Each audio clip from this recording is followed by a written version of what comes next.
So today you woke up. Today you found another way to keep going. You found the strength to keep moving, one foot in front of the other, and you never look back. Let me be the first to congratulate you.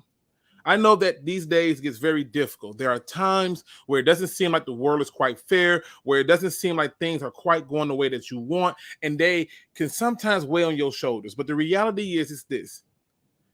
You have continued to prove that you are a 100% survivor. And I need you to continue to prove it. If you are thinking of harming yourself or you're thinking of harming somebody else, please don't. Please reach out and get help. Contact the National Suicide Prevention Lifeline at 1-800-273-8255. And if for some odd reason you just don't feel comfortable enough talking to them, you can simply reach out to me on any of my social media feeds with a simple message of, we need to talk. And I will be right there with you every step of the way to fight this battle with you. I want you to understand you are not alone in this battle. Do not think that the world would be better without you. Okay? You may be only one to the world, but to one, you are the world. Now let's talk football.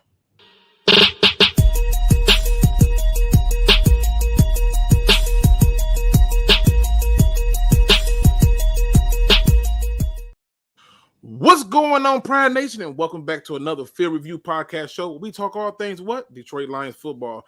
And if you know anything about my photos on there, that generally mean we're going to talk about that. But I got a guest today.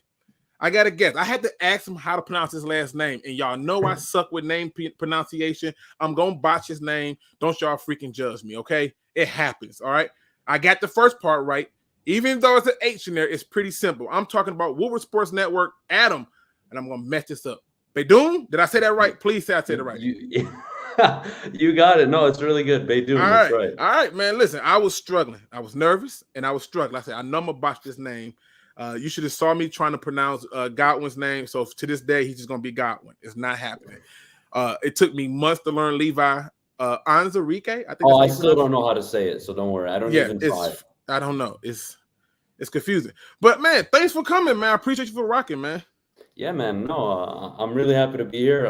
Thanks for the invite. I really appreciated it. And yeah, man, I'm interested. I always see you in the chat during the morning shows. So, just showing support back. Look, man, I appreciate you always tuning in and leaving comments during the show. So it's the least I can do. Hey, 100%. Now I got to see who in the building with us, because I usually have some usual suspects. So this is going to be fun. I got my man, One Funky Lion fan in the building. One Pride 40 is in the building. Can't forget my people. I always do love this name. Friendly Neighborhood Lions fan. I mean, you can't get anything better than that. Then you got my man Looney Tune in the building. Midwest Lions in the building. Obviously, Adam came in and said, what up, though, to everybody. We got my man Chrome in the building. John Jones is in the building. Let's see who else with us. We got Tactical Puma, Nick Aaron, Kyle Webb, B. Farrell, that dude live, Forbidden Knowledge, Vash Starwin. We got my man Michael Mike in the building. We got Malik Mills in the building. I'm pretty sure Malik gonna try to come in and talk to both. I promise you, he gonna come in and talk to both. They not too happy with my Aiden Hutchinson take, but it is what it is. It's the truth. And I can. Are you for him or against him? I am 100% against it. 100% for a lot of reasons. We're going to talk about that too. Well, we got my man Shades, James Harrington, Ghost Gunner, Greg Peoples in the building. And as you guys roll in, I'll make sure I don't forget you. I see my man Jayden is in the building. I don't want to forget nobody. Listen, we got a really full show. I know y'all probably expecting us to get into it. It's probably going to happen. We're going to disagree on some stuff, and we're going to agree on a lot of stuff. So just giving you the heads up. Off rip, I want to kind of start on a lighter note, Adam. I really do, because what I want to know is how did you get into this love of football? See, everybody has a story. Nobody ever really heard yours on how you fell into this love of football. So what is it? Man, we all grow up as kids and we play on the street on concrete. You're playing football with your friends, everyone in the neighborhood, and you're playing ball. You're falling in love, and for me, it was really Barry Sanders. I had the Barry Sanders uniform, the helmet. I'd run around the house. I'd run into the walls intentionally. All I knew as a kid was football, and it was obviously, I think most kids fall in love with it, and it's something I played most of my life. I played up until my senior year in high school, and football taught me so much about life: teamwork, camaraderie, believing in each other, being able to accept coaching, being disciplined. For me, football is a big part of my life. I moved on, obviously, after high school. I wasn't some like rock star player, but that really didn't matter. I took really all the lessons I learned and, pursued a career in the tech field, marketing field. And somehow, some way, everyone goes through this like one life, live your passion thing. And for me, it was, I wanted to talk about sports. And somehow, some way, what this Woodward Sports project came about. And, here I am. Let me ask you this. What position did you play when you was in high school? I was a quarterback. Oh, so we listen, ladies and gentlemen, we definitely gonna get along because I played defense, and to me, quarterbacks was like the best opportunity to egg someone's house for no real reason. Like I purposely wanted to do everything I could to destroy quarterbacks, and I was pretty good at it. I played. You want a fun fact? What's that? I played both ways. I was a really good quarterback, especially like in my district. I was a dual threat, but I played safety. And wait a minute, I'll tell you what, they had the quarterback playing safety? I couldn't tackle for shit. Oh but my God! At least you anytime anybody dropped back to throw, dude, my senior year, oh my goodness, like I tore it up. Like any 7-on-7 camp we had, I would walk away with 4 or 5 interceptions because I was a quarterback. I thought like a quarterback. Right. And when I was playing safety, I knew what the hell the other team was going to be doing. And it was only a disadvantage me playing at safety when they would run the ball. But when they threw the ball, it was fair game. I was playing good. Yeah, I played linebacker, DN, and fullback. I had a few games where they let me go to center because our guy got hurt, and I was the only one who was willing to snap the ball. So I was like, I'll do it. I enjoy every bit of it. Then by the time I got to college, I just played linebacker and fullback, which I ended up sticking at linebacker before I got hurt. And then I was like, yep, I'm going back home. I'm over this. I just, the rehab process, I think what happened for me was I got to a point where I wasn't playing football to go to the NFL, but I was playing it so my parents didn't have to pay for my school. So I wanted to try to take that burden off of them. And so once they was like, when I got hurt and some things kind of changed, I was like, I'm good. And that's when I gave Getting up hurt football. changes your perspective, man. And I'm glad you brought that up. So 3 days before the first game of my senior year, I tore my ACL in practice. And that was one of the most like traumatic experiences in my life. And like to this day, I always think about it like, geez, like how could that have happened? And I ended up coming back, I think 6 weeks into the season. I played a little bit. I was nowhere near as fast as I was before. I mean, it was devastating. But dude, injuries make you really think about life. And at the time I was playing football, I was playing baseball, and I just like thought like, all right, my body is like ripped apart. I can barely walk up the stairs without feeling pain. I still feel pain to this day. Yeah. And like even after the surgeries, I still feel a ton of pain. And I was like, you know what? I want to give it a go. I want to go walk on to some D2 college and I want to try this. And no joke, 2 months into training, I mean, keep in mind, I didn't even fix my ACL yet. I chose like to play with a torn ACL. I tore the other one in my right knee. Ouch. I was like, oh, I'm done. I'm done with this. I went and got the surgery and I'm like, man, life humbles you. Hey, dude, it changes everything. It really definitely changes everything. So again, I always do this. I start us off on a lighter note because I got to go into the controversy. Let's go the older version first. Let's go to the older ones first, where you was very critical. You was beyond critical of one Mr. Dan Campbell for wearing a racing helmet. Yep. And I honestly think I puked because I was like, what is the problem? He's trying to promote something that's happening here in the States, in the city. What's wrong with that? Like I remember when Mike Dicker got Ricky Williams, and remember he had the dreadlocks with the cigar. Yep. He was promoting this player. What is wrong? Why is it? What is the beef with the helmet? It's not the beef with the helmet or even Dan Campbell. And let me explain. The beef is the team was purchased in 1963. And up until now, there's been one playoff win. Last division title, I believe, 94. Correct me if I'm wrong. And I thought it was 92. 93, 92, something around somewhere in that that time. area. Yeah, It's been a minute. It's been a long time. So I think what I took real issue with wasn't that he put on the helmet. It was, you know what? The league is already laughing at the Detroit Lions. And now I have to sit up here every day. I have to talk about this team. I have to talk about everything that's going on in the state. And a guy with no coordinating experience, zero acumen outside of an interim coach and being an assistant coach, comes in and look, I get it, coming off probably, I think, one of the most toxic cultures we've ever witnessed under Matt Patricia. And he's trying to change it around. And, you know, I said these things, but I did have beef. I'm looking at him like, what serious coach is doing this? What serious football team is actually looking around and saying, you know what? That's good PR. We should allow him to do that. That's a great idea. Like, I am tired of the Detroit Lions being a basement franchise, being made fun of. And my frustration, which is why you see it bleed over the show so many times, and why I say some of the things I say, is I want to demand excellence. I want people to want to be great.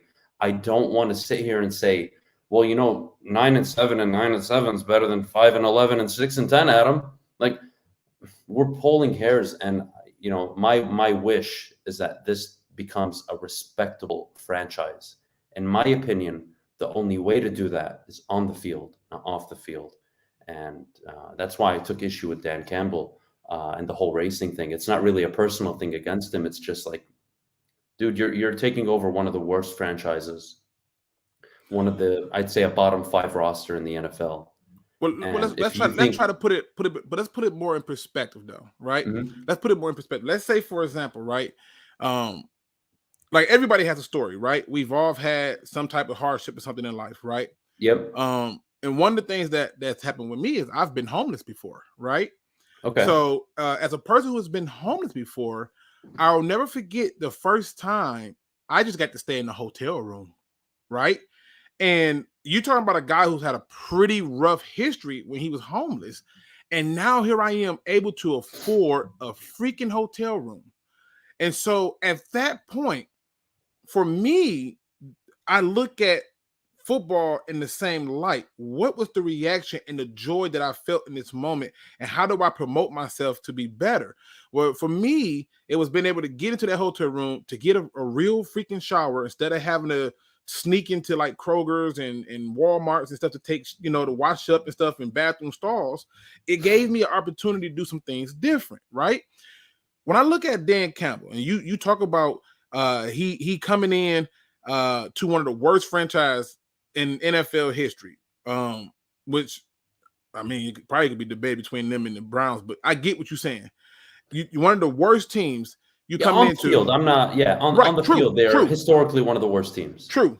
Yeah. Right. But you're talking about the off the field stuff. I'm gonna tell you why I believe the off the field stuff was just as important as on the field, because for the longest, nobody wanted to come here. And that's just talking about recent years. You talking about, look how the word spread it. You had a guy who was injured with no team to find, and Richard Sherman, who just basically was like, you know what? I'm not going to Detroit because I heard this, and this. They all talk to each other. They're friends, and the players talk to each other.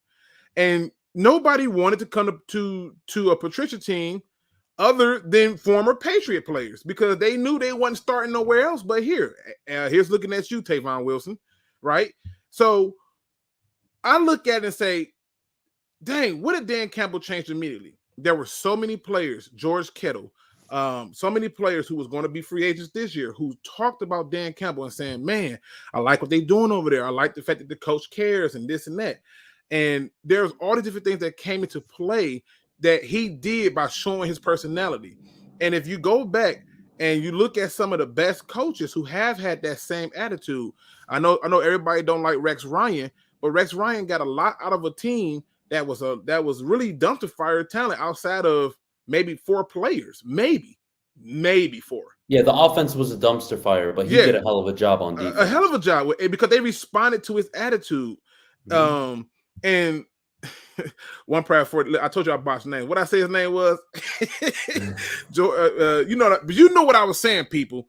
Y'all know what I was saying. But I can't tell you. They keep referring about some story. There was a story about a particular person who may or may not have went to Arizona and left a ketchup bottle in a rental car. That said bottle may or may not have exploded and caused a complete crime scene. That same car may or may not have been returned back to the rental company with prayers that they never look in the trunk. But until a statute of limitation comes up, I don't know what they're talking about this ketchup bottle. I was just telling the story of somebody that told me. Just want to put that out there, Adam. I don't know what they were talking about, but if you see something about ketchup, I don't know anything. If the feds come looking, I'm going to say I don't know a damn thing. Don't worry. Right? Like, that's what it is. All right, but to put it in perspective, what he's doing off the field is really making a difference in getting people to notice.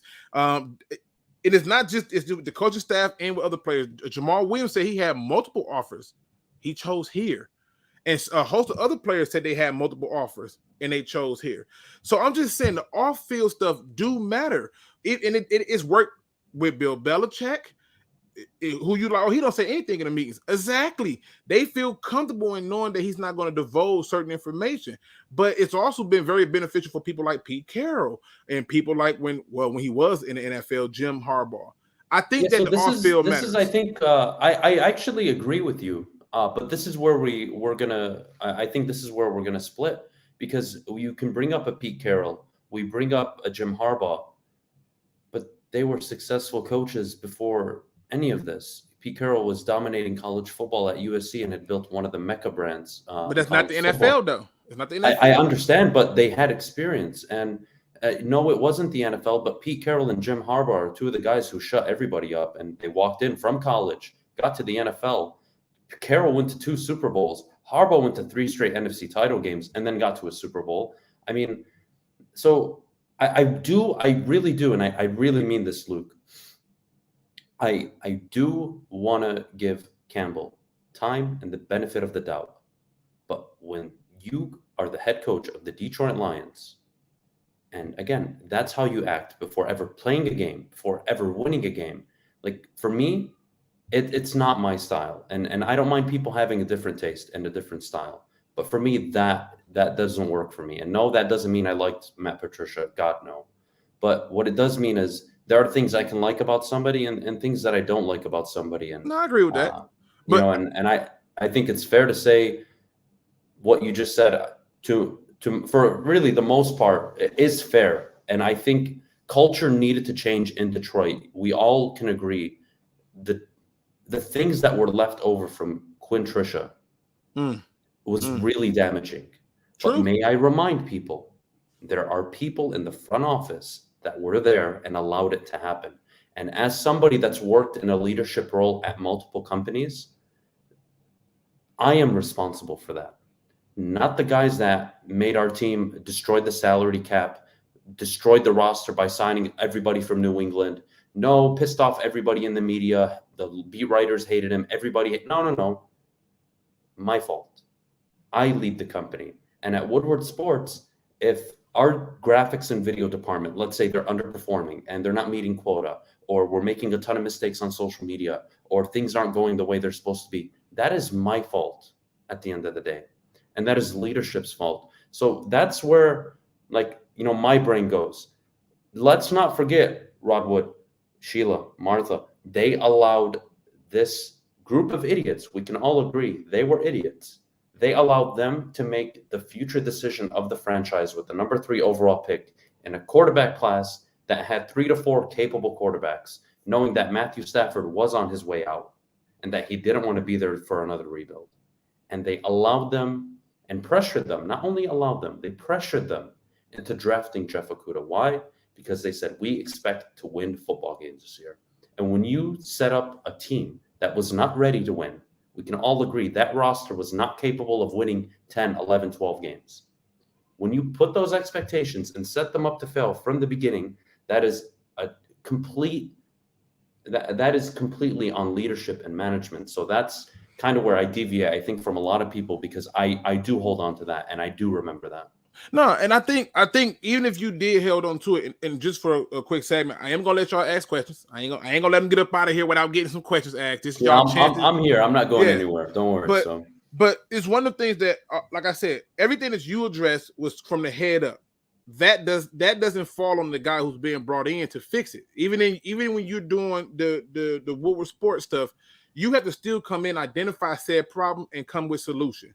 And so here's a great example of that. Actually, I'm so happy you brought that up. So I'm not sure if you guys follow World of Isaac on Twitter. World of Isaac is one of the funniest people I've ever met, but he, behind the scenes in real life, he's actually like a very intelligent human, very good in like the digital media space. And this is a perfect example. As leadership at Woodward Sports, as a group, identifying Isaac, saying, yes, we're going to allow him to come in, but he had a credential. He understood what he was getting into.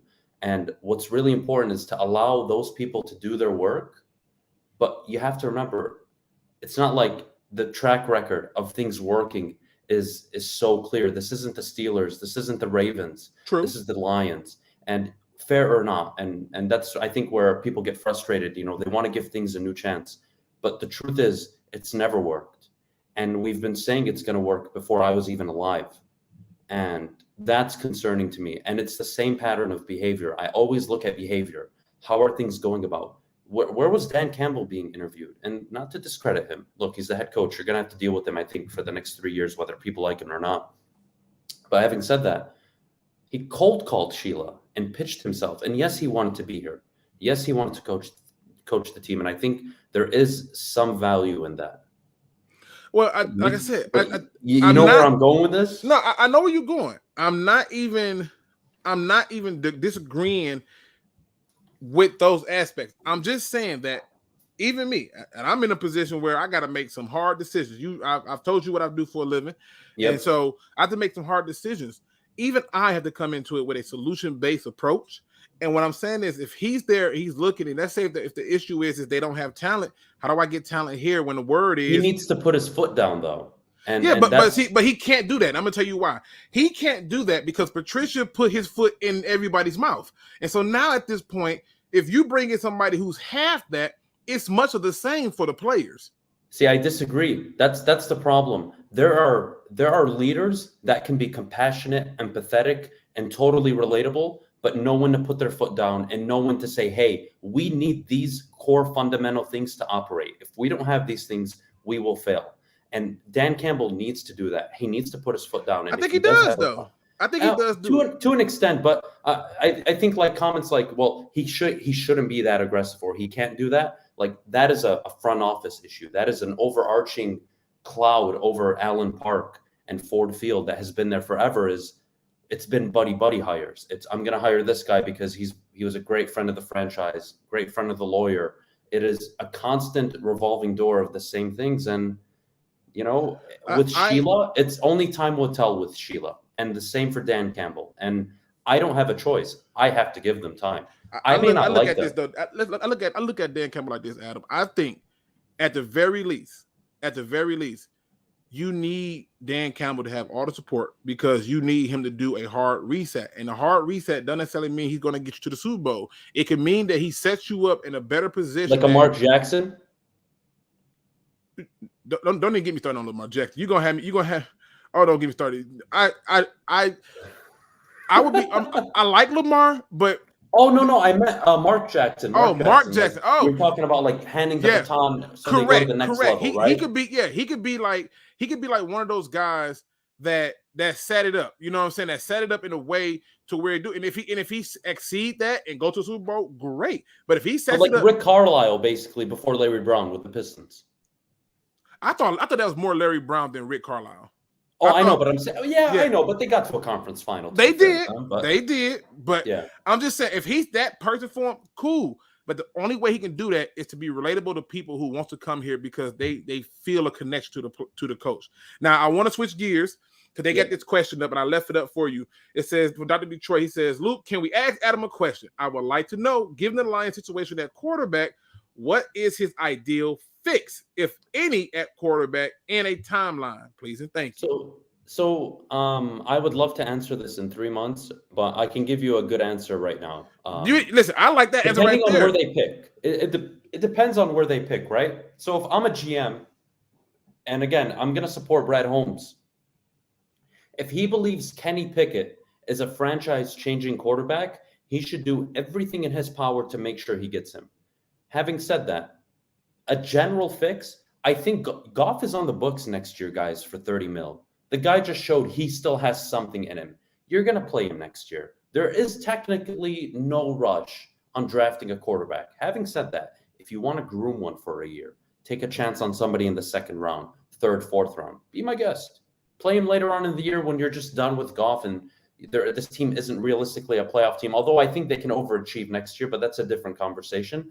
I really think the play is not this year, the following year. Bryce Young's going to be coming out, and you got to be able to maneuver and pivot. Now, can the Lions trade the number 1 overall pick for an abundance of draft capital and line themselves up in a position where if they don't have the number 1 pick next year and Bryce Young is what everybody thinks he is, and they can trade up to get him, great. But right now, unless you believe in Kenny Pickett, even Desmond Ridder, I don't see anybody in that class where I'm confident drafting top 5, top 10 right now. And that's what concerns me. Well, since we here, I pay attention to patterns, okay? That's one reason I'm good at my job. This Lion fan base loves wide receivers and players from Michigan. I'm just going to flat out ask you, is Aiden Hutchinson worth a first overall pick? So, this has been like a real phenomenon the last 5-6 days. And, I'm not going to lie to you. I like Aiden's his work, his work, his drive, his energy. He doesn't take plays off. You can't say that about Kayvon Thibodeau. So when we're talking about Adam, if you want to draft an edge rusher number 1 overall, and it was between the two, I actually am leaning towards Aiden Hutchinson. But I think what drives me there is I think there are 29 teams in the NFL right now that regret passing on TJ Watt, and he went 30th to the Steelers. And look, we can both agree edge rusher is one of the most valuable, important positions in the NFL. And if you have one, it makes your life a lot easier, and it makes the opposing quarterback's life a lot more difficult. And it really opens up scheming, block scheme, defense. I think people's concern with Aiden is fair, but if I had to choose between him and Thibodeau, at this moment, I'm leaning Aiden Hutchinson. I could totally change my mind 3 months from now, given Thibodeau's raw talent, how unbelievably gifted and skilled he is. But I look at a guy that, to your point, Dan Campbell, who's going to mesh with Dan, who's going to be the vocal leader. Aiden has the characteristics, the leadership qualities, the ability, I think, to be a year 1, year 2 captain on this football team and be the leader of a defense. With Thibodeau, you have to look at him kind of like Myles Garrett. Is he going to work out? And if he does, can he be a leader? So I'm already behind the 8 ball, and I have to ask 2 questions. Can he reach his ceiling? Can he be a dominant left end, right end, wherever he's going to end up playing? And if so, can he be a leader on this football team? Does he fit what we're trying to do in the future? So yeah, I'm not going to kill anybody for saying I'm killing both draft Aiden. I'm worse than you. I'm killing both of them. I'm killing Aiden. Aiden, and I'm killing Thibodeau. Aiden. Are you taking anybody else at 1 though, or you want to trade back? Because if you want to trade back, I'm with you. No, our original plan is to trade back. Obviously, the original plan is to trade back. But if I'm stuck there and I have no one else, are you going to say Kyle Hamilton? I'll take Kyle Hamilton. I am so sick of the Lions not having a safety. Go back to the Lions in 1991 when they had freaking Eric Kramer playing quarterback. Nobody's going to mistake Eric Kramer for a Hall of Famer. Nobody's going to mistake him for a Pro Bowler. They didn't have a quarterback. They had a run game and a defense. And a lot of it came from the safety play of Benny Blaze. People don't understand how important Benny Blaze was to that defense. That dude used to do stuff that made people think before they ever decided. Here's my question, and I'm going to be totally honest and fair. I like Kyle Hamilton. I really do. I think he's going to translate, and he's going to be a damn good safety in the NFL. Having said that, this is my problem with Jeff Okudah. I didn't think Jeff Okudah was worth a number 3 overall pick. I think I did not either. We agree. So, and that's now my concern. If you take Kyle Hamilton, and this is the truth, man, unless he's Ed Reed, you fucked up that pick. He better be Ed Reed or Troy Polamalu. And if he isn't, you fucked that pick up. Can he be Sean Taylor? What if he was Sean Taylor? Oh my! I would love for him. I loved Sean Taylor, by the way, growing up, dude. When he passed away, that broke my fucking heart, man. He was my favorite player. He was my favorite player in the early 2000s, and I loved playing with him in ESPN 2K5 on Xbox. Oh, he was a cheat code. Dude, he would kill people. Now, my point I'm trying to make is this. Here's my problem with Aiden Hutchinson. I do not think he's a bad player. I know that Michigan fans think, because I'm a Michigan State fan, that I hate the guy. That's not what I'm saying. Are you're a Spartan? Yeah, I love my Spartans, man. All right, fair enough. I'm a Spartans in Texas football people. That's my my two. Interesting. Yeah, it's I told you I got weird love affairs, man. It's the list. It's great. But I'm just saying to you, stay with me. Aiden Hutchinson, in my opinion, is a 4-3 DN in the NFL. If you watch Aiden Hutchinson in the 2-point stance, he is not as fast as when his hand is in the dirt. When his hands is in the dirt, it's unfreaking believable. And if you're bringing him here to take the place of Trey Flowers, right? Because Romeo Core, they had to put his hands back in the dirt too, because they realized it wasn't working with him in the 2-point. I don't see Aiden Hutchinson as a guy that you can drop into coverage. With Thibodeau, I'm with you. I don't see a guy who plays hard all the time, and I'm not so sure that I'm willing to take a first overall pick on somebody who may be a project. I'm just not quite there yet. But with Hamilton, I go through the history, and I go through and I look at it, and I'm like, good safety plays do come out. And if I go and get somebody, if I gotta wait, because I heard some fans say to me, "Oh, it may take him a year or two to get going, but he's going to get going." Okay, you see this? You see the stuff I take. It may take a year or two for him to get going, but my attitude is, if it's going to take a year or two for him to get going, then you're telling me we drafting a quarterback. I'm not waiting 1 or 2 years for a DN. It don't take that long for a DN to acclimate himself. So I'm with you. I think what scares me about that is, so if I give you a scenario, what would you prefer? Would you prefer to trade back or draft Kyle Hamilton at number 1? I think we're going to both agree and say we're going to trade back, right? Yep. Okay, so the common ground is there. I personally would, as a GM, if I'm a GM, I am not putting my job on the line taking a safety number 1 overall. It would be groundbreaking. It has never been done. The highest safety I believe ever taken was number 3 overall. It's such a risk. And, as a GM, you're in the risk management, basically business. And I think you got to look at the Jets and especially the Giants. And you got to say, can we finesse them and convince them that we're going to take Kenny Pickett?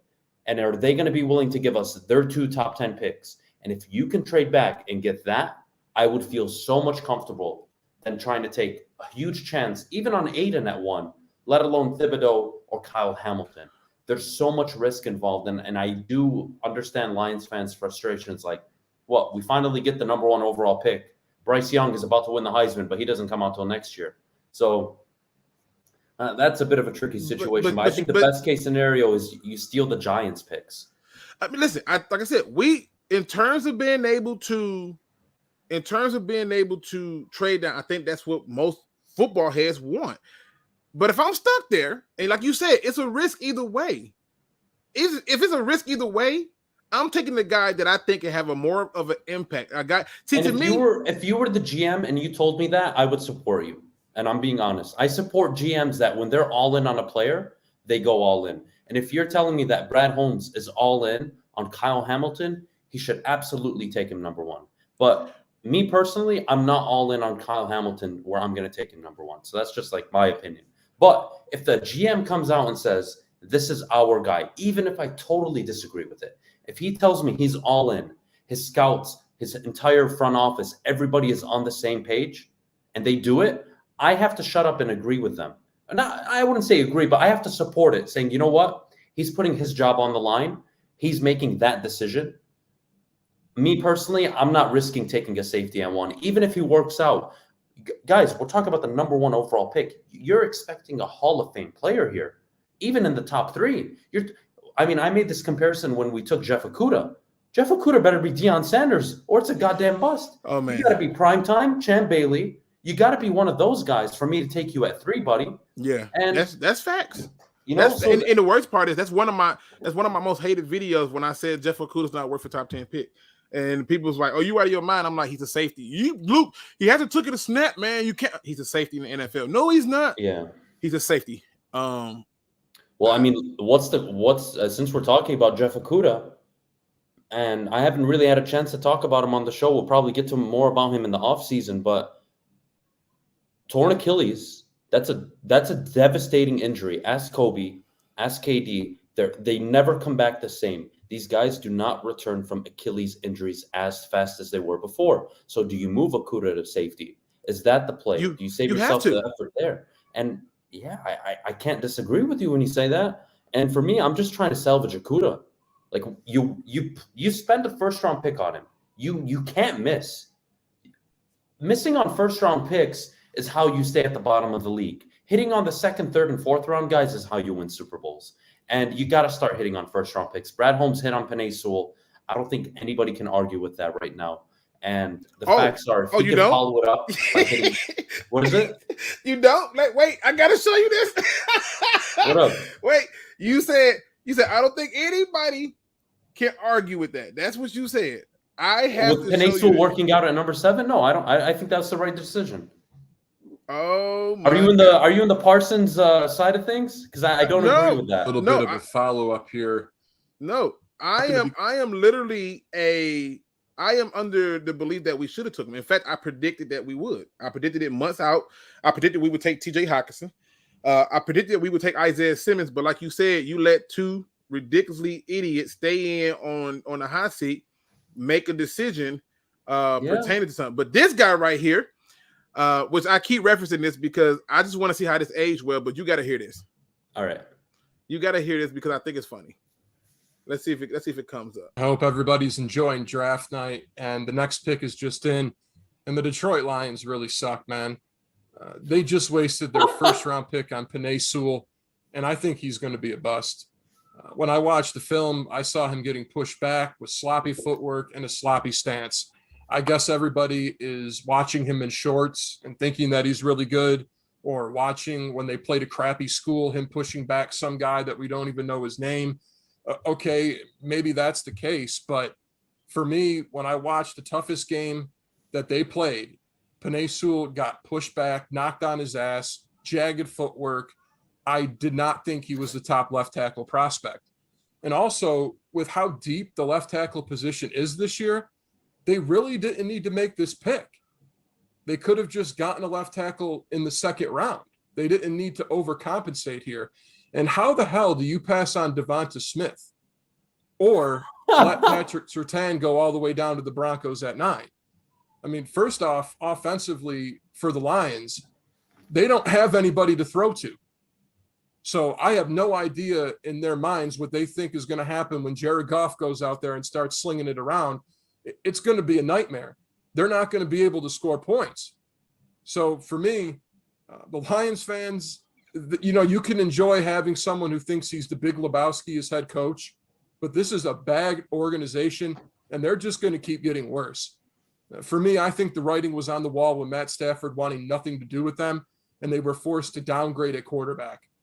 I don't really know what else to say, except the Lions are terrible, and it's going to continue this way for a long time. And not even trying to be a hater, but typically Hawaiians don't make it at the NFL level. Again, I'm not trying to be stereotypical or anything, but how many Samoans actually make it at the NFL level? Just throwing that out there. Wow. All right. So, I don't even know where to start. Okay. So first, I watched the film. I love people like this. The people that say they watched the tape, they did all their research, and he was clearly pushed. No, he wasn't. He wasn't being pushed around often. That's just not the case. And when he was getting pushed around, last I checked, he was an 18-year-old playing at the highest level collegiately. Second, he had developed. He took a year off. I liked what he said about Patrick Surtain. I love me some Patrick Surtain, but no, they made the right decision taking Sewell. And my problem with Sewell early on wasn't him. It was, please do not mess this up. Please put him at left tackle. He's more comfortable. Don't make him adjust at right tackle this early on. And in the preseason, he didn't look all that well. We had 3 preseason game samples. And yeah, you can say, well, it's the preseason, Adam. But you know what? He's going up against second, third-rate guys, and he was struggling. His technique did not look good. His footwork was off.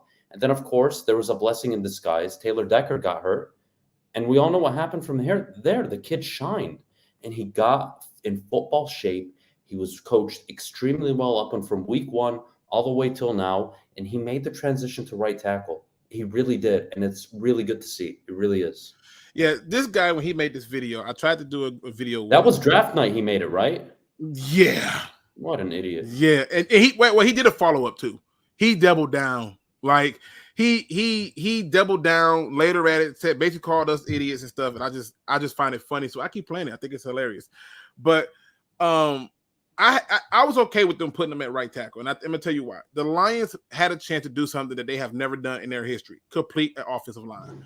And I was like, okay, cool. And I wasn't concerned about him making a huge jump from the left to the right because there have been other people in the NFL who played left tackle in the college and bumped to right, including Tyron Smith, including Jonathan Ogden. I believe Orlando Pace at one point did it. He made a jump between left and right. So I was okay with that part of it. I knew he had the talent. Now, personally, I had Slater rated a little bit higher than him because Slater could play guard and could play center. Slater was more NFL ready. Yeah. So I never, but the Devontae Smith, he was not on my radar because I thought the top Devontae receiver Smith was no Jamar Chase. No, he was, and that's what my number one was. It was Jamar Chase, then it went Waddles. And I was like, I'm not taking Waddles with that injury because I'm sick of it. And the reason I think Sewell, he said, no, look, he tripled down on it. You're right. He did do a third video. But I think what happened was with Sewell in the preseason, here's a guy that been out for over a year. You know, he was trying to just get his foot wet, nerves getting in the way, and he had to settle in. And so I was okay with it. Now, I got to get into this because the questions are coming in, Adam. Uh-oh. Shit, Adam. This probably what we're going to. It's all good. I'll say my piece. You say your piece. We'll live. All right, here we go. Adam, we got to talk about it. You had a problem with this. You really had an issue. Let's take a look. Show me this, man. I don't want to watch this. Let's take a look. We going through it, Adam. Damn it, we doing it. Get ready for it. Adam had a problem with this. Now, she threw her hands up. I want you to pay attention, people. She threw her hands up like, "Hey, we did it." He reaches in for the hug. I mean, she put her hands out like, oh my God. He picks her up. No, grab me, daddy. Grab me. No, absolutely not, Adam. You're just making that up. It's just not true, Adam. Listen, tell the people why you had a problem with this, because this is the question. I'm definitely confused as to why. What is the issue with this celebration? Because I'm having a hard time understanding this. You can see it in slow-mo. Look at this. Don't make me watch it in slow. He reached out. I thought he was gonna grab her butt right there. I ain't gonna lie. I thought he was going for the booty, but he didn't. He's 6'something. He got to pick her up. He's short. What is in that wrong frame? He looks like he's going for it. It did like he's going for the butt. I'm just gonna tell the truth. But what is wrong with this?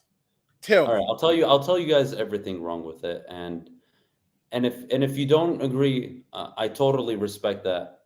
Because I'm not a person that, I'm always right. I'm really not. But I do have a belief system and a theory on this, and this is why I got really upset. And the truth is, how do you as an owner, you're 0-10-1, you're the talk of town for the worst ways, you've delivered nothing but embarrassment, and you come down after you won your first game 12 weeks, 13 weeks into the season, and you go down and look, I know it was done in an incredible fashion. They won on the last play of the game. They were dealing with the Oxford things. But you don't celebrate like that as an owner. You reserve that celebration, that hug, when you win the first division you've won in probably 25, 30 years. That hug, that come up, oh my goodness, give me a hug, embrace, that is reserved for a division title, a playoff win, maybe hell, even an NFC championship appearance, dare I say a Super Bowl. And that's where I kind of get off the boat with a lot of people. That is where I really disconnect with a lot of people. I think that shows just how low the bar is, just how low the standards are, just where we're at. And this isn't an attack on the fan base, more so that front office, especially ownership. Like, that's the bar. Like, I would have appreciated if she went down and look, she doesn't have to do it my way. It's her team. Doesn't matter to her. But as an owner, when you finally get that monkey off your back, which that really was, that win was a huge monkey off the back. They needed that. Nobody wanted to talk about a winless football team. So the fact that they did it, you go down there as an owner and you say, you know what, guys, that felt good. Finally, you got the first win. Let's carry that momentum in for the rest of the season. Let's keep putting together good football games. Let's go win some football games. Let's try and be the best team we can be. And I promise you, you're going to be celebrating more like this, and it's going to be on a regular basis over the next few years. We're going to build something special. But to go down and hug and embrace and, oh my goodness, hug me, daddy, I can't. And, you know, maybe I'm wrong for that. Maybe I am. You are wrong, Adam. You're wrong. It's been 364 days. That's embarrassing. That is embarrassing. That part is embarrassing. But you know that we have been a few games, a few small tinkers here and there away from a win. And it's been very frustrating. You know, the breath of God kicked the field goal, 66 yards, hits the goalpost. You want to hear a funny story on that? You want to talk about embarrassing moments? I tweeted out a congratulatory post for Dan Campbell during the Ravens game. It's still up. It's the funniest thing ever. I was like, congratulations to Dan Campbell. Finally got the first win. The Lions can build on this. I think people will actually start supporting the product now that they know it's not going to go winless. And they somehow lost that game. And I'm just like, I'm not deleting this tweet. Like, how the hell did this happen? It shouldn't happen. It doesn't happen. But it did. And I'm just saying, it's 364 days. Now, I'm going to put it in perspective, Adam. Could you imagine if you didn't have sex for 364 days? Could you imagine how that would go, Adam? What would happen if all of a sudden is my goal to have sex with somebody, or is my goal to like start a family and raise kids? If my goal was Adam, if you've been out of it for 364 days, you just trying to get back in the saddle. And you know what? That's called desperation, man. That's called low not standard. Desperation. That's called joy, Adam. Your perspective needs to change to joy and happiness. Not for Sheila. For the players and Dan Campbell, that's a monkey off the back. All she did was throw her hands up. He the one that hugged her. He misread the room. Incredible. That was incredible. It was incredible, Adam. You cannot tell me you thought that they were going to win that game after he threw that interception and they had to delay a game, and you sitting there with a minute and 50 seconds, no timeouts. No way you telling me you thought he was winning that game. I don't think anybody thought that. I mean, honestly, after that, then it was amazing call. It was beyond like belief. But the Vikings did them a favor, and I'm not trying to discredit the win. Don't get me wrong, but like the Lions have done other teams favors, and that's why they've won games. You know what I mean?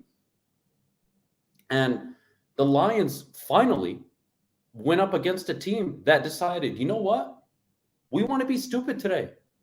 We don't want to win the football game. And they won it. I mean, I don't see a problem with it. But I do see a problem with Sheila, and I'm not going to back off that, man. I'm just not. I know you're going to use the analogy 364 days. You didn't have sex. But look, man, you know, if you're going to go a whole year without getting laid and you finally do it, you know what you do? You go up to your boys, you're like, I'm back. Yeah, I mean. You don't go up there and go and hug your boys and hug them like, oh, my God, guys, we did it. Oh my God! Okay, all right. Now listen, Adam, we're gonna get a little personal. All right. I definitely hugged my brother the first time I got something. Don't you dare judge me. Don't you dare judge me. I could have been more excited. Okay, that was the best 2 minutes of my life. Okay, all right. Okay, it was totally unexpected. However, I was there. All right, Adam. And what you have to do is be a part of the machine that puts football in perspective. They get to have that one day. They dedicated that game to Oxford, and they came through with the win.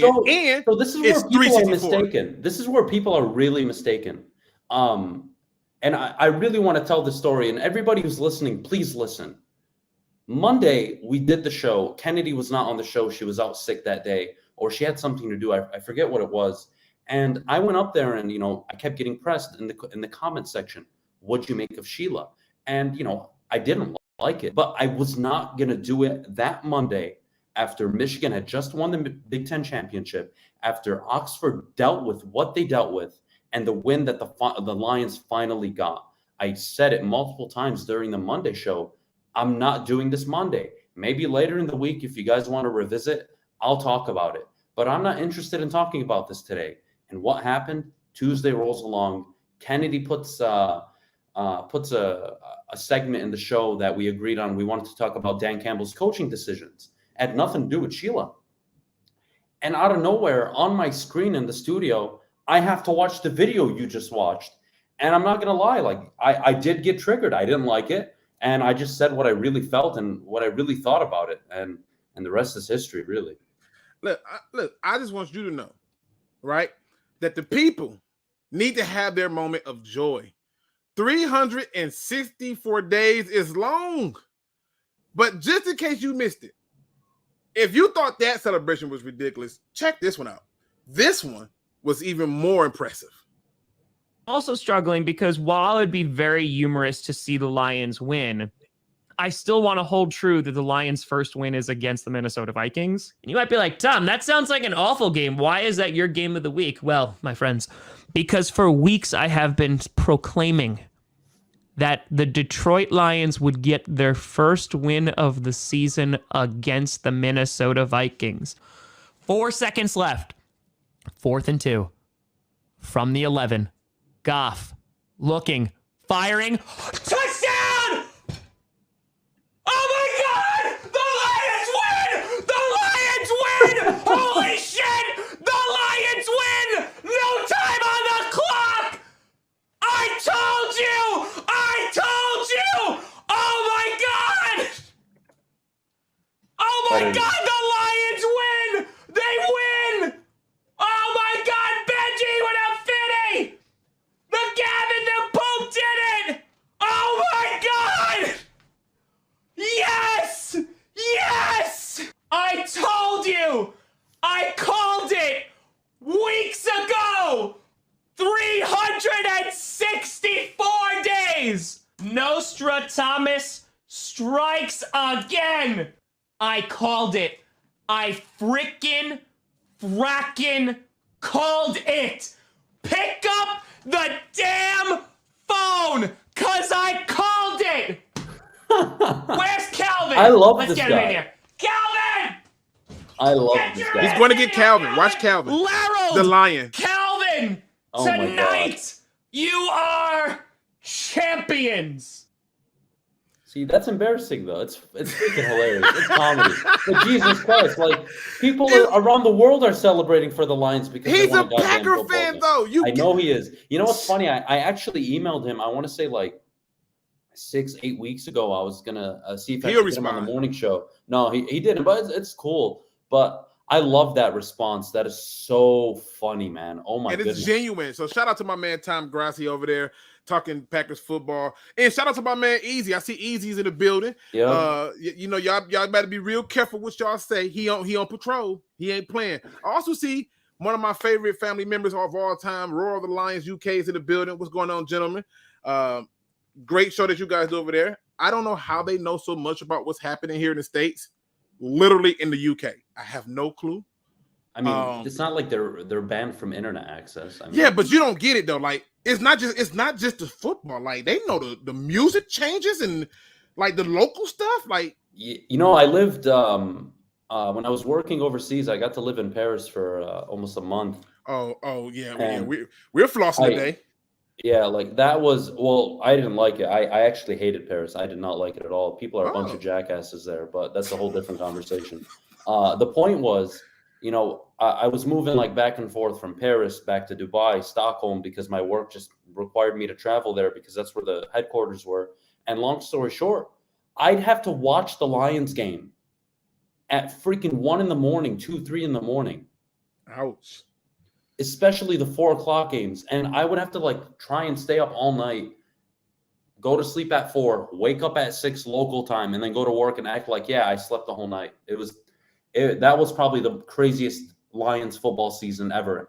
And I remember that year, the first game of the year, they tied against Kyler Murray and the Cardinals, and TJ Hutchinson had like one of the craziest debuts I've ever seen. And I'm just sitting there like, I stayed up till 5 a.m. for this shit. and that was that. But you did though. Keep in mind, that's why you gotta unpack the anger. That's what I'm here for. I'm helping you unpack the anger. What are you, now, I'm probably gonna piss a few Lions fans off because I'm about to say something that I'm pretty sure I don't know if they're gonna agree with this or not, but I'm gonna ask your opinion of it. Apparently, Jared Goff is NFC Player of the Week. Yep, I saw that. And I am totally disgusted. This is what you should have jumped on. This is what you should have puked all over. This is what you should have. Well, I did today. I kind of did. It wasn't as aggressive. No. You was real light. You was like, I was waiting for it. I was hoping for it. I prayed, and you came in like, I mean, if it was equivalent to spanking the hand of a child. I was like, nope. I need that same energy you brought for the helmet. Yeah, but I don't expect anything of Jared Goff. Like Jared Goff. This season. This right here, you should have attacked the league for so many reasons. There is no way that Jared Goff should have been around NFC the Player of the NFC. Week. Who really had like a great performance? Like he didn't play better than Kirk Cousins. I mean, the numbers would say otherwise. Although I agree with you, but Kirk he Cousins did go for almost 40. 300 and 3 touchdowns. Like he did do that. So when they announced it, I was like, don't forget the interception. I just looked at it. I'm like, they couldn't have found like another NFC player, and I found 3. He did. If you want to count the interception, or then Tom Brady could have been NFC Player of the Week, right? Yeah, 4 touchdowns against Atlanta, right? I think that right. was the 4 line. touchdowns and that 1 interception, right? So you could have did Tom Brady and his interception. I think they went for a felt pick bad, 6. man. I think they felt bad, and that's why I needed you. That's why I needed the people at that other radio station to go nuts, and they didn't. Because this pity party was disgusting. They handed you a bone and said, you know what? Y'all should like it. I did not like the idea that he was. I agree with Funky in the chat. One Funky Lions. It should have been Amon-Ra St. Brown if they wanted to award it to a Lions. Right, give it to somebody else. I do agree with that. If you're going to do it, keep it honest. Like you can't tell me of all the players in the NFC. Yeah, I'm with you on that. He's the one. That was a gift. They gave us a gift. I wasn't appalled by it. I really wasn't. It's like meaningless. It was a meaningless Player of the Week award given out by the NFL. Easy. I need you to spike his drink with something heavier. He needs a little bit more whiskey, a little bit more Jack Daniels. Okay, the vodka he has in that water bottle ain't hitting hard enough. Okay, you should be outraged. This was a hand down, bro. There's no way I can literally go through and find 4 players easy that could have been NFC Player of the Week. They gave us a bone, and you should have destroyed the NFL for it. You can't just do stuff to be doing it because it downplays. It's one of the reasons why I don't respect the Pro Bowl. People's getting into the Pro Bowl for no reason. The Pro Bowl, the All-Star games, it's all lost all value, man. That pisses me off because growing up, man, it meant something to be a Pro Bowler. It meant something to be in the All-Star game. Yep. Now it's just I don't even know how to describe it, to be honest. It's a joke. I thought y'all was gonna come with it. Y'all didn't. Y'all was so gentle, and I was not there. I was not there. Yeah, look, I mean, I get it, and look, when we prep for these shows, it's hours and hours of like deliberating, like, okay, here's this topic. How do we want to go about this? And what are they genuinely interested in or curious about? Has anybody talked about this in this certain way? And at least that's like how I approach a show. What can I deliver the audience that they're not hearing every single day? And that doesn't necessarily mean I have to make things up. No, I have to look at something and take a step back and be like, you know what? Like, I actually feel this way about this. And you know what? I should bring up these talking points that not many other people are bringing it up. And when it comes to the Player of the Week, I'm as honest as I can be. I really wasn't offended because, when I think the only thing that offended me really was the last time it was awarded to a Lions player was Calvin in 2015, I think. And then 2009, Matthew Stafford, I think it was against the Browns. So I'm like, wait, what? And we're going to award Goff that? He didn't do anything. We see eye to eye on. Listen, you should have pulled an Adele and set fire to the rain. Okay, you should have lost it, bro. I was looking at this trying to figure out, like, was he really the best player this week? Like, I tried to put everything in perspective. It wasn't. This was as much as a gift wrap. Hey, you guys have been through enough in Michigan. This is what this was. There's no way you're going to tell me he was better than Tom Brady. He wasn't better than Kyler Murray, and Kyler Murray didn't even throw for a lot of yards. He didn't do, but he was more efficient. Well, I ain't gonna say that. He was he was there. But I can go through and find so many other people that did better. And I just thought, I saw y'all talk about it, but y'all didn't blow up. I was like, okay, they really gonna keep this. Yeah, it really wasn't one of the things like that really bothered me. I think I think I brought it up already, the Calvin aspect of it. And you brought up Tom Brady, like, yeah, but it's player of the week. That's not what gets my gears going, I just look at it and I just say, I wanna earn everything. I remember the first time I was playing my brother in Street Fighters. And if he got Ryu, I knew I was never winning, right? And it's one day he got him and I won. And you should have saw me. I talked trash the whole day. I'm walking around like Conor McGregor. The arms is wide. And I'm feeling good. He goes, okay, let's play again. He beats the brakes off me. I don't even think I hit him. And I realized at that moment, I don't want anything handed to me. And it was at that point that whenever I see anything that's being handed just to be handed, it disgusts me. And I just don't like it. Now, I do. Yeah, I think from so like, again, like I brought this up earlier, when I'm prepping for a show, I'm really thinking like, what am I going to say today that is going to get people engaged, get them like asking questions, listening, enjoying the show. And for me, looking at the Jared Goff thing, I really didn't see outrage on Twitter at all. And I'm like very key on Twitter. I look a lot on Twitter and try to get people's, temperature of the room. Are people against or with it? And then I kind of like do my own research and I make up my opinion on it. But I didn't see the Goff thing as an outrage. And coming from the guy that people probably think rages 24/7 during the live show, it didn't trigger me. It really didn't. All right, listen. If it doesn't trigger you yet, when we done, you will be triggered by the end of this show. You need to be triggered, okay? This is a trigger warning. I'm at home. I'm not live on the desk. I'm at home. You got my wall signs around me. My kitchen's right here next to me. I'm chilling. I ain't mad at you. I do got to point this out though. It is so frustrating because he says Goff didn't deserve it. Goff didn't deserve it, but it didn't trigger me either. Come on. Y'all know what it is. It's ridiculous. It's just like, what the? Come on. I did not expect for everybody to go nuts over Street Fighter, but it really happened. He really had me confident and beat the brakes off of me. In fact, he's the reason I don't play fighting games. I'm just not good at them. I realize this.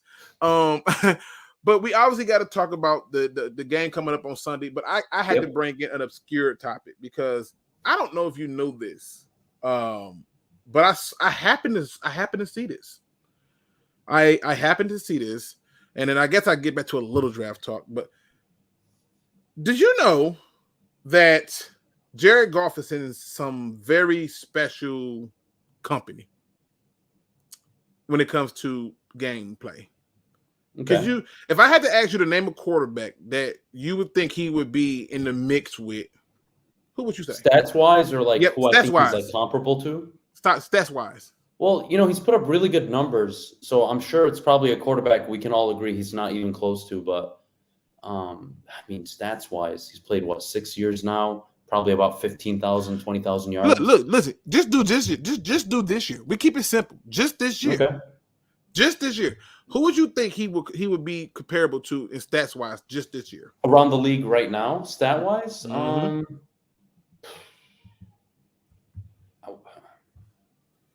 Damn it. I'm going to show you. I'm going to show you. I'm curious. I off the top of my head, I don't have anyone in mind. Taylor Heineke? This blew my mind. Wow. Look at these numbers. They are literally almost identical. Literally. The difference is one of them is getting paid mad money, right? Seeing this, and obviously he's going to still be here for another season, but seeing this puts this in perspective for me because they both been in 11 games. I mean, he's got one more completion than Goff. Goff has 6 more attempts. He's got more yards, more touchdowns. He's definitely got more interceptions. He's been sacked less. What does this do for you? Like, so what it tells me is, I think what we all knew. There's a reason, whether you like Matthew Stafford or not, or anybody in the chat likes him, they traded Jared Goff and 2 first-round picks to the Detroit Lions for that exact reason. They didn't believe in him. And look, Goff is not working with some amazing team where he should be held accountable completely.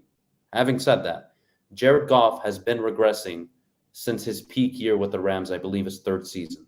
And ever since, he's gotten worse. He's turned the ball over more and more every single year. This really doesn't surprise me. It really doesn't. That's what Jared Goff is now. And, before the season started, I do the show with Jeff. And me and Jeff were talking about who's under more pressure, Matthew Stafford or Jared Goff. And, of course, he said Matthew Stafford, but I didn't agree. I think it was Goff. Goff is playing for his next. Yeah, he's playing for his next contract. And outside of the last game he just played, nobody was seriously thinking, yeah, this guy's going to get a new contract once he leaves Detroit. Maybe he's a backup right now. Maybe. So for me, that's telling. But, I could care less about that win-loss record. Right there, what it tells me is the guy doesn't throw the ball really at a consistent level. Yeah, he's got an 88 passer rating. That's like average for the par. But look at the yards per attempt, though. He just got that close to the last game. It's just, I was sitting up here because when they say he was player of the week, I was like, what? Okay, well, let me see let me just see how I run. I went through all the quarterbacks. I found 2, but this one really blew my mind because I'm like, so I could have took Tyler Heineke and got the same production? Yeah, I think you would have gotten better. Again, Taylor Heineke can move. He's mobile. He can get out of the pocket. He can avoid a lot of those sacks. That's why he's sacked less. He can just make a play and get out of the pocket and scramble for 10, 15 yards. Goff, really not at that point in his career. And I think a lot of that comes down to how they are play calling and really game planning. The Lions early on in the season under Anthony Lynn, it was a team that could drive the ball down the field, but couldn't get it done in the red zone. And then ever since Dan Campbell took over early on, it was heavy run with DeAndre Swift, and everybody was excited about it. And then the moment Jamal Williams comes back, for some reason beyond me, they start running Jamal Williams into the ground instead of DeAndre Swift, and he's coming off back-to-back 100-yard games. And then, of course, he runs to the outside. He hurts his shoulder or collarbone. The rest is history. But I wonder if that was the beef, because I know there was a lot of reports about Lynn being upset with the usage of Swift versus this, and that he was no connection with Goff. But it makes me wonder that if Lynn wanted to use more Swift and was being told, you got to use more Williams. But I think everybody in the chat can agree. Jared Goff is 19-1, 67% completion percentage. Dude's dating a dime. He's winning in life. Yeah, I don't believe in quarterback records, but yeah, when they showed this girl celebrating, I was like, oh, who the hell is that? Really? Okay, all right. I met his parents actually. They were actually in the studio at the time when he first came to Detroit. He was renting one of the rooms upstairs in the building, so we got to meet his parents. They came down. We met Kristen Harper as well. They're really good people, and I always say this. Outside of Goff being not a good quarterback, in my opinion, dude's a great guy, very charitable, good person, comes from a humble California family. Parents are so nice, girlfriend, extremely classy. So, whenever I knock people, I hope they know it's not personal. Unlike Taylor Decker, he seems to take it personal. But now, I do have a segment where I let people join us on screen and ask us questions. You okay with that? Yeah, I'm game for it. It'd be fun. I'm putting it out there now, people. All right, the link is out there. I have a simple rule. It's a very simple rule. You simply have to just show your face, because I gotta make sure you real and not a robot. Make sure you ain't on no dumb stuff. And then after that, if you want, you can turn your camera back off, and I'll add you in. And you can ask us any questions you want. All I ask is to keep it respectful. Please keep it respectful. That's all I ask. I'm not asking for much, but as fast as you got on, you can be removed. Just keep it respectful. That's all I ask. Now, as we get ready for people to start joining us, I do want to talk about this because I think this is huge. the Lions are getting ready to gear up to play to play against the Denver Broncos. I think there are some things in this game that are very important and very intriguing, in my opinion. And easy, stupid as hell. And we met his girl. Why you gotta put the glasses on, bro? Like why? But I'm just saying, what are you expecting from this game? Are you expecting the Lions to win this game, lose this game? I'm hoping they show up, because right now I think it's 43% of the rosters has like the flu bug or something. So yeah, kind of have to wait and see there. But let's say, given everything, they show up, everybody's ready to play. What I'm expecting is I want to see another creative game plan offensively. How are they going to put points on the board? And everybody knows this record. If they scored more than 20 points in every game this season, which shouldn't be difficult, they would have a winning record right now. So, look, I like what Aaron Glenn's doing. I think they'll have a good game plan for Teddy Bridgewater. And it's one of those games you don't know. Teddy Bridgewater can beat anybody in the NFL, and he can also lose to anybody.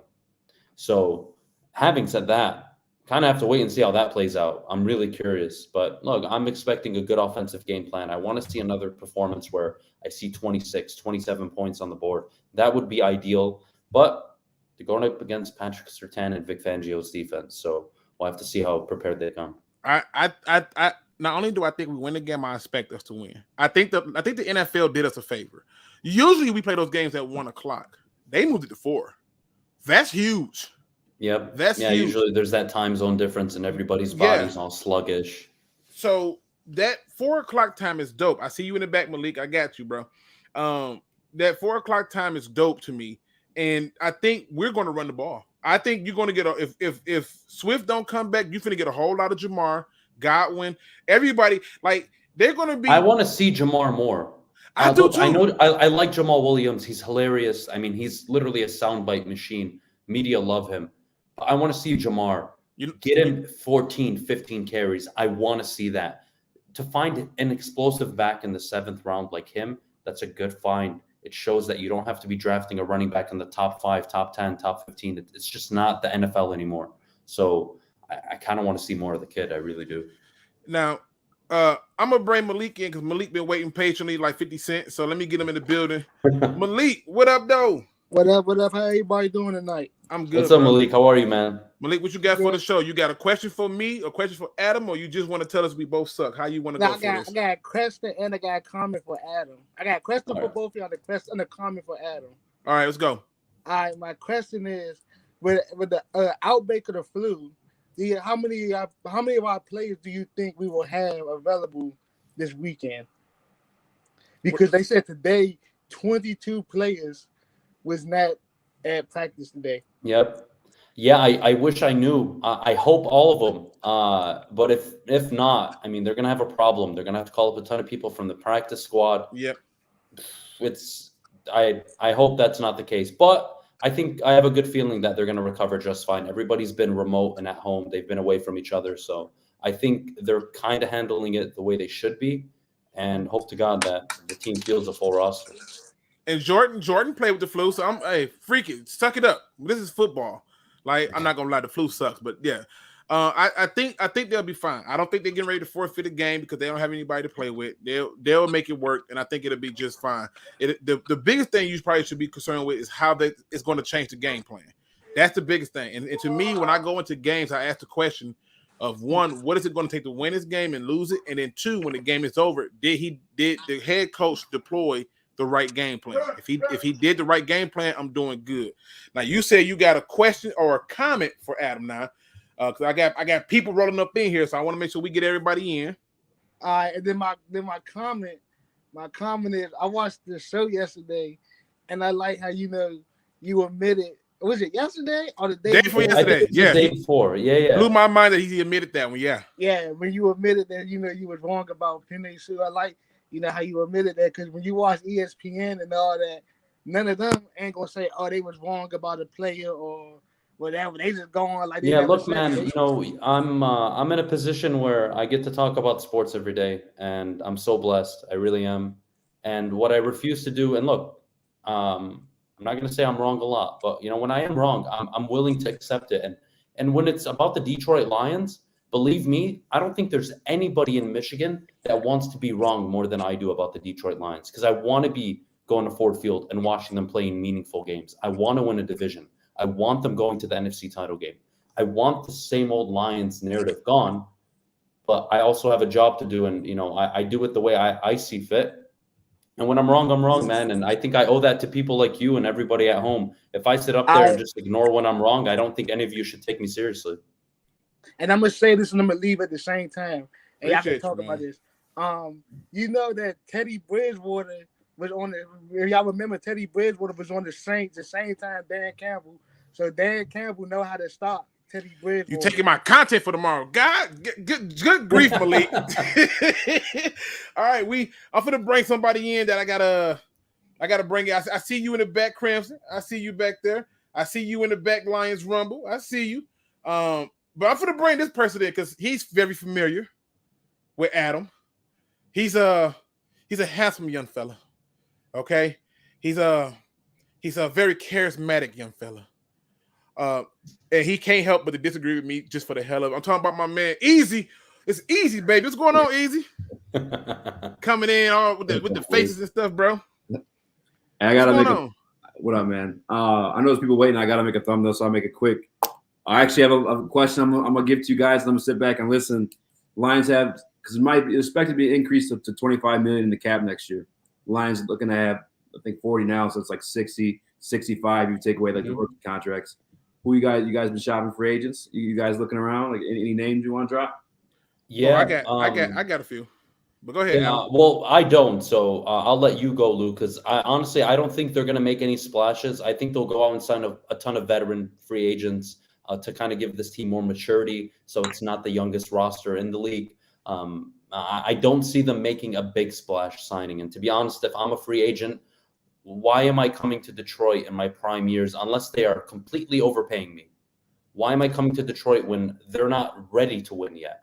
If Detroit was ready to win, I think you could make some moves. But right now, I see them signing some mid-tier level free agents, some veterans, some guys to, bring in the locker room to get all the youngsters up to speed on how to work, how to be winners, how to work, how to eat right, take care of your body. That's what I see happening this offseason. I don't see any money getting spent out in a significant way. See, I used to think how you thought, Adam, but then I saw the contract they gave Jamal Williams. I saw the contract they gave a lot of other free agents this previous season, and then it hit me. I said it's about finding people with attitude, and there's going to be some people who's going to be released that people are not going to believe in, like Dante Fowler. He's going to be released, and people are not going to believe in him. I think Chris Godwin, a receiver that's going to come from Tampa Bay, another person I think I can see them targeted and looking at.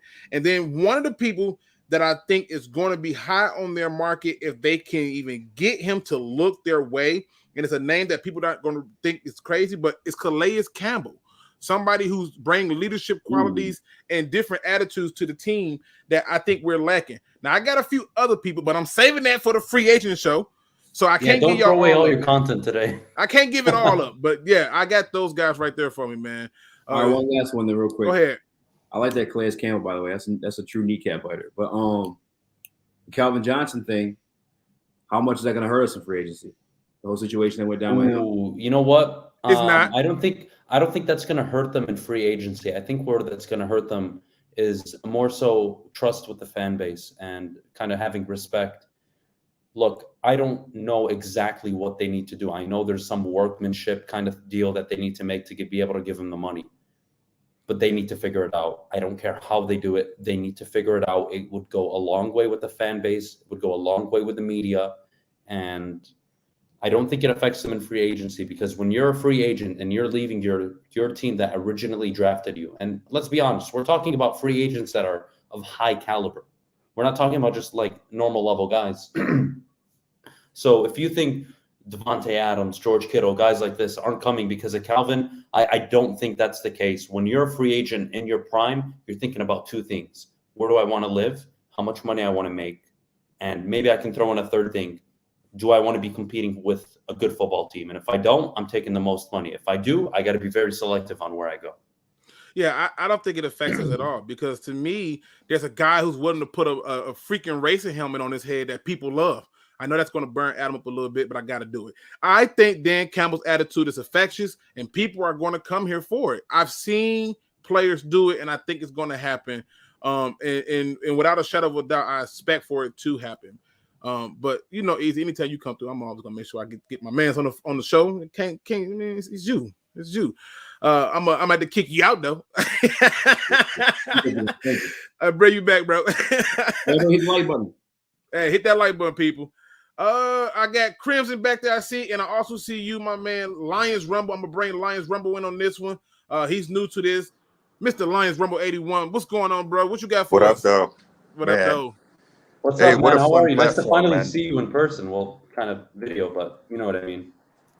Yeah. Hey. What a platform, man. I just want to say thank you, Woodward Sports and Luke G. You guys' platforms, your take on everything Detroit sports is just phenomenal. I love it. It's like, sitting around the round table with guys and, talking sports. But my question to you, Adam, is where do you see the identity for the Lions moving forward with this regime? Are we going to be like a offensive juggernaut, or do you see us more being a defensive scheme? Yeah, that's such a great question, man. What I think and what I expect in the future is they are going to build within the trenches. They're going to be a football team that isn't going to do anything great. They're not going to blow you off the top like the Chiefs, and they're not going to be the Baltimore Ravens defense of the early 2000s. But you know what? They're going to do the fundamental things right. They're going to play hard. They're going to control the line of scrimmage. They're going to play field position. I think this is just going to be a team that's a pain in the ass to play. And if they can just get the quarterback right, and they can add some weapons, this team can be good. I think everybody, including and everyone in the chat at home, I don't care where, nobody can disagree that Aaron Glenn isn't doing a phenomenal job. And when you have a coach that is doing more with less, that is the sign of an extremely talented coach. So I agree. I guess I don't know if I answered it, but no, you did. I don't see them doing anything great. I just see them being a really good team. Maybe Cleveland is a good example. Maybe you can compare them to Cleveland, but I think that's the direction they're going in. I don't think they're trying to change the league and how they play offense. I don't think the league is built to have a top-studded defense last for 5-10 years. So I just think they're going to build within the trenches. I'm hoping they get back to old school. I want to be run first. Yeah. I want to be run first in defense. I mean, who would I want them to mimic the most?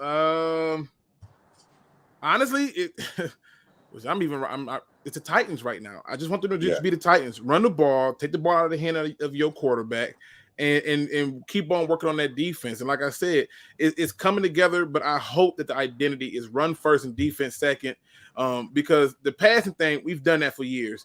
The passing ain't done up, but give us heartache and heartburn. At least in the run, we're in these games, and we're getting mad because we're not closing them out, but that comes with us being a young team.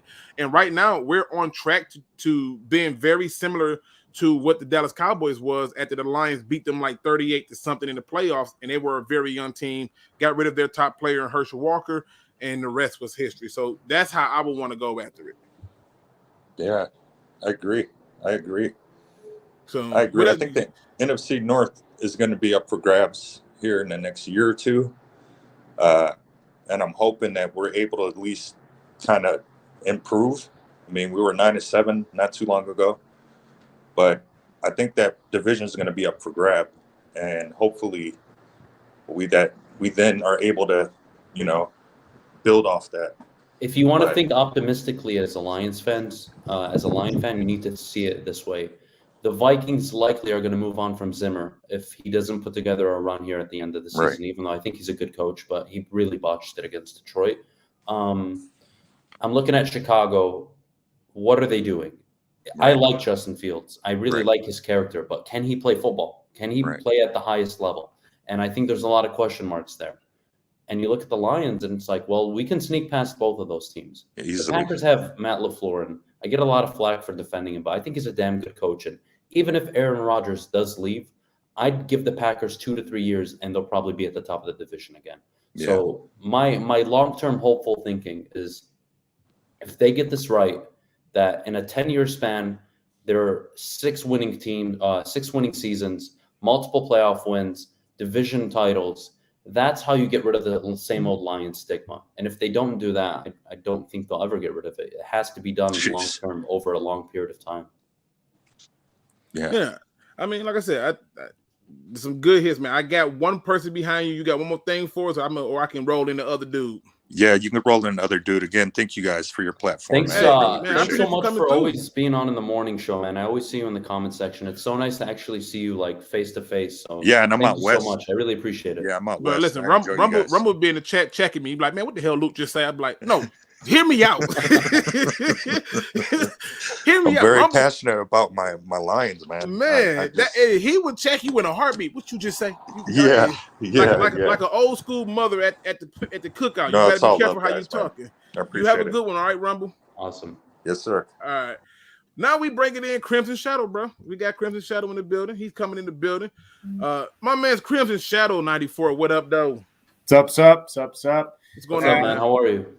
Not too bad. I'm currently just waiting until 8 o'clock. Then the Wings game's on, playing the Blues, and Buddy's a Blues fan, so we got to win this for my sanity's sake. Well, look, man, out of all the teams in Detroit, the Wings are probably the most fun to watch right now. So probably, yes. Yeah. I mean, you know, there was a time when they used to be the most exciting to watch, period. But, you know, people wanted the coach to be gone, just like they wanted Jim Leland gone. They wanted Larry Brown gone. I wish we just stopped asking for stuff. But what you got for us in terms of the Lions show, bro? Well, in terms of the Lions look, here's the thing.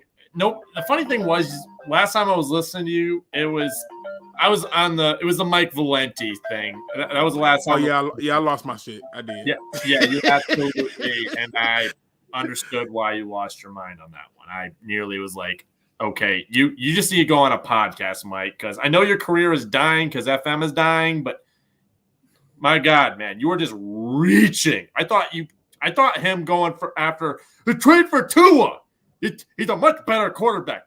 Yeah, no, I don't agree with the Tua thing. That's garbage. Wow, and I know you can't. You're in the media, so saying bad against somebody else in the media, I imagine is a I mean, look, I'll say this about Valenti. He's good at what he does, and when you're a media member, your job is to get people, one, to listen, and two, to engage with you. Yes, and we don't have to always. And I mean, it happens to me. People call me Valenti Jr. all the time. Like, you don't have to agree with what I'm saying. But the fact that you're listening, one, you acknowledge that what I'm saying, one, isn't total bullshit. And two, you're willing to at least say your side. And I think that's the thing I love most about doing this on a media, like a digital media platform, is people leave comments. They DM me. They tweet me. I'm like totally available. I'm not like I go on the radio, I spew a bunch of bullshit, and then you never hear from me again. So, I'll say it in that way. I think that's the best way to say it. Yeah, I mean, I ain't gonna lie, Adam. I podcast, so I pretty much lost my crap. He's ticked me off a few times. He literally gets people riled up. Yeah, he gets people riled up and then he disappears. And it's like, what the hell? Yeah, it's a Giants fan too. Yeah, it's his thing. He's out of all the hosts, he's like the heel in wrestling. That's kind of what he's like. He's the guy you like to hate, He's not a fan of your team. His whole thing is, I'm going to tell you like it is. But sometimes when he kind of sticks his own foot in his own mouth a lot of the times. Look, I think, and look, I'm not going to lie to you guys. My goal, my shtick, whatever you want to call it, what I am, is when I decided to do the show, I told myself I was going to say what I think and what I believe, and I'm not ever going to apologize for it. I'll admit when I'm wrong, but what I'm not going to do is host a morning show on anywhere and sit there and pester or accommodate fans. I don't want to ever do that. Yeah. I think that's belittling of fans. I think it kind of insults their intelligence. And look, people, yeah. Look, if I showed you my phone on Twitter, I am called Valenti probably 30 times a day. I've seen your show and I don't see it. I'm sorry. Yeah, I see aspects of it. I get why, I think this town, anything negative or what they perceive negative, they immediately associate you with Valenti. And there's some other guy, I don't know his name, Roman? What is it? Roman? I think I know the guy. I don't know. No, it's some dude, George. I don't know. I get compared to these two guys every single week, and I just sit there and I'm like, you know what? I'm gonna let it go. I don't even care. But yeah, man, look, media in this city is extremely interesting. It's dynamic. It's difficult to do. I do give Valeni props, though. Whether I agree with him or not is a totally different thing. But he is able to drive an audience one way or the other. And when you're working in media, if you can't do that, you just don't have anything. And when you're talking about a winless team all season, like we did up until Sunday, that is extremely hard to talk about. It's hard for me to sit there in the prep room for 2-3 hours and try to find an angle to take on a winless team. So, or if you do what the rest of us do. In media people, yeah. So just talk about draft all day, ain't that right, Luke? You love talking about the draft, huh? Y'all, listen. Y'all been pressing me hard, man. I have managed to keep it only to Aiden Hutchinson. I would not talk about the other stuff because it's too far away. It's too many people we don't know who's coming in, who's not coming in. It's some people who may do it. And I'm hearing news now that what's his name? Davon, the guy from Oklahoma. What's his name? Spencer Rattler. Yeah, him. I'm hearing that he might transfer to Nebraska. So we don't know what the hell going on no more. So at this point, I just rather wait till it's closer so I can kind of have an idea who's there and kind of gauge who's probably not going to be here. But yeah, that's all it is. But the draft, it's 5 months. I don't have 5 months of draft talking. My spirit, I watch it on the side for my own, knowledge, but I can't. As someone that's doing media right now, I do not want to waste a part of the season that I think everybody enjoys, draft talk, mock drafts. I don't want to do that mid-season. Right. I think it's interesting to talk about. I think it's interesting to talk about Aiden, Hutchinson, Thibodeau, what they're going to do.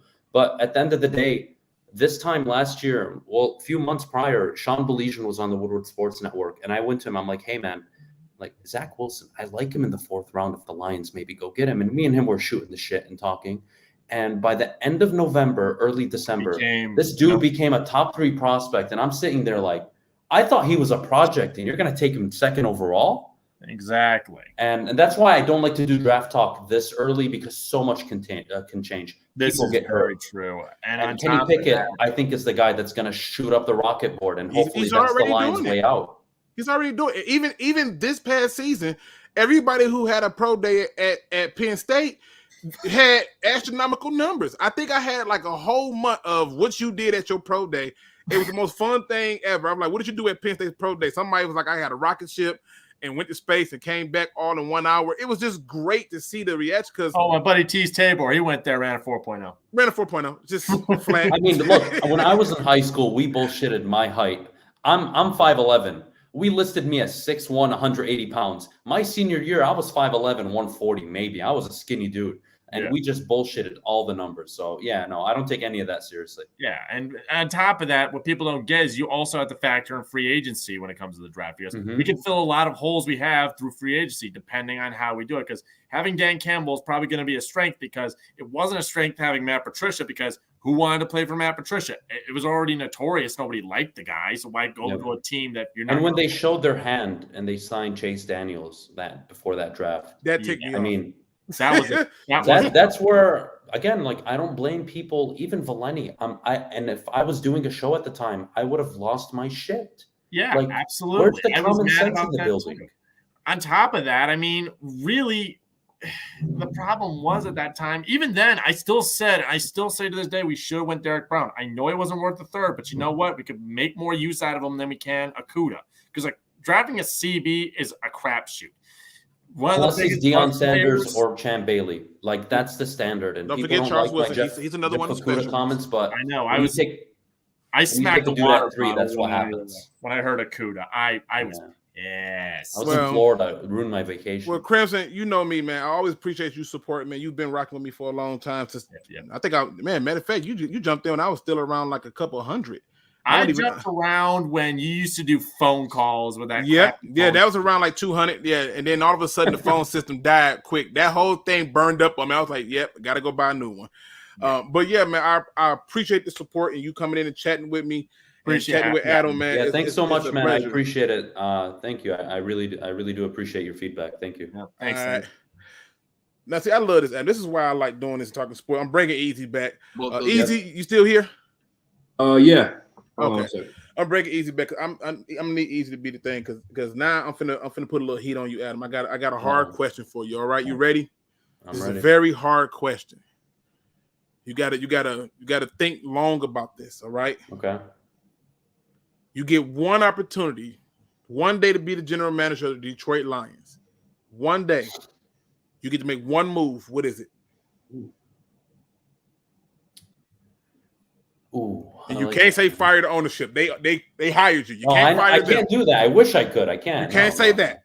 You get one. You get one move. I think you're all going to agree with this one. If I had one move, I would secure the future of the franchise. I would shop the number 1 overall pick if I could in that day, and I would go get 2 top 10 picks along with 2 to 3 future first-round picks for a team that's desperate for a quarterback. I think that's probably the best move a GM could make. I don't think there's anything a GM could do right now walking in, any of us. The cap is limited. You can't move off a Goff. So for me, I'm thinking long-term, what can I do to benefit this team long-term? And if I shop the number 1 overall pick and you told me I get 4 first-round picks, I'm probably doing it. All right, easy. You get 1 day. You get to be the general manager. 1 day. You get one move. What are you doing? Oh, you already know. I'm actually doing the same exact thing. Oh, here we go. I don't know if I posted it. I don't know if I said it on YouTube at all, but I know I posted it in my group chats. Actually, one with Sean Belizean, actually, where I'm doing those mock drafts like crazy right now because the Lions suck. There's not really to look forward to in the season. I'm trading the first pick in every single one of them. But yeah, the Giants got 2 picks in the top 10. The Jets got 2 picks in the top 10. They had to sprinkle something on it.